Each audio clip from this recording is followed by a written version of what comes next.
Olá, seja bem-vinda, seja bem-vindo ao estudo de hoje. Hoje nós vamos estudar o fenômeno de transporte ainda dentro do capítulo 5 da segunda parte do livro dos médiuns, nas manifestações físicas espontâneas. Aqui Kardec aprofunda um tema muito interessante. Certos objetos podem ser transportados de um lugar para o outro pela ação dos espíritos. E para compreender isso melhor, ele faz várias perguntas ao espírito Erasto e também ao espírito que produzia os fenômenos, buscando entender quais são as condições necessárias para que isso aconteça. Então, logo no início, os espíritos deixam claro que o fenômeno de transporte não depende apenas da vontade do espírito. Existe toda uma combinação de fluidos entre o espírito e o médium. O espírito utiliza o fluido cósmico universal, mas precisa também dos fluidos animalizados do médium para agir sobre a matéria. Então, por isso, Kardec insiste tanto na ideia de aptidão mediúnica, que nem todos os médiuns possuem as mesmas condições para produzir fenômenos físicos. Alguns têm mais facilidade para efeitos inteligentes, outros para efeitos materiais. E no caso do transporte, é necessário um tipo especial de combinação fluídica. Na questão 13, Erasto dá uma explicação importante sobre como o objeto é transportado. Ele diz que o espírito não pega o objeto com as mãos como nós fazemos.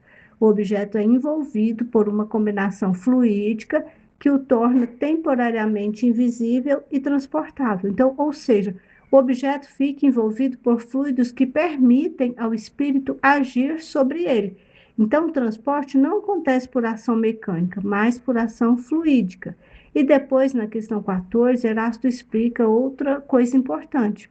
A dificuldade do fenômeno depende da massa do objeto e da quantidade de força fluídica disponível. Ele diz que a força deve estar em proporção com a resistência. Então, quanto maior ou mais pesado for o objeto, maior terá de ser a quantidade e a qualidade dos fluidos utilizados. Então, por isso, muitas vezes, os espíritos conseguem transportar apenas flores, pequenos objetos ou coisas leves, porque faltam elementos fluídicos suficientes para algo maior. Então, o fenômeno ele não acontece de maneira ilimitada e sem condições, né? Existe toda uma preparação, uma combinação fluídica necessária para que ele possa ocorrer. Kardec pergunta também sobre a influência das pessoas presentes. E o espírito responde que a incredulidade e a oposição podem atrapalhar muito os fenômenos, podem dificultar o trabalho espiritual. Porém, ele também esclarece que isso não paralisa completamente a ação dos espíritos. Mais adiante, Kardec começa a aprofundar a questão de como o objeto poderia atravessar paredes ou entrar em lugares fechados. E a resposta mais importante aparece justamente, né, na questão final, né, na 20. Kardec pergunta se o espírito pode espiritualizar um objeto material de modo que ele penetre a matéria. E Erasto responde que, nos transportes comuns, o objeto não se torna penetrante. O espírito apenas o torna invisível e temporariamente através da ação fluídica. Mas depois Erasto faz uma distinção fundamental. Ele explica que existe uma outra situação, quando os espíritos compõem o objeto. E aqui está a chave do fenômeno de transporte, porque nesse caso não é simplesmente o mesmo objeto material atravessando uma parede.